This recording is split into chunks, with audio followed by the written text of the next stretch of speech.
বাংলাদেশ জাতীয়তাবাদী যুবদল লিটন শাখার উদ্যোগে ইংল্যান্ডের বিভিন্ন জায়গা হতে আগত নেতাকর্মীদের নিয়ে দোয়া মাহফিল হয়েছে। বিস্তারিত জানাচ্ছেন আমাদের লিটন প্রতিনিধি মইনুল ইসলাম দুলাল।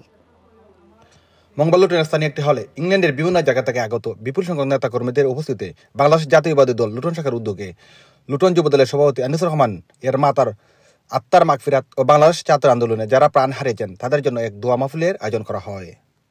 উক্ত দোয়া মাহফিল লুটন যুবদলের সভাপতি আনিসুর রহমানের সভাপতিত্বে ও সাধারণ সম্পাদক মামুন আহমেদের পরিচালনায় প্রধান অতিথি হিসেবে উপস্থিত ছিলেন যুক্তরাজ্য যুবদল সভাপতি ও যুবদল কেন্দ্রীয় আন্তর্জাতিক বিষয় সম্পাদক রহিমউদ্দিন। প্রধান বক্তা হিসেবে উপস্থিত ছিলেন যুক্তরাজ্য যুবদল সাধারণ সম্পাদক আফজল হোসেন।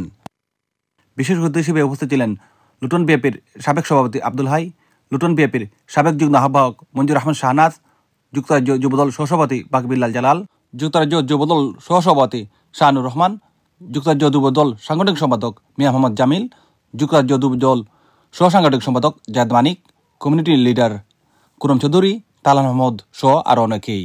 এছাড়াও বক্তাগণ সাবেক প্রধানমন্ত্রী বেগম খালেদা জিয়ার দ্রুত সুস্থতা, তারেক রহমানের দীর্ঘায়ু ও আগামীতে দেশ পরিচালনার সুযোগ ও উপস্থিত সবার মা বাবার জন্য বিশেষ মোনাজাত করা হয়। মনির ইসলাম দুলাল, আইএনটিভি নিউজ, লিটন।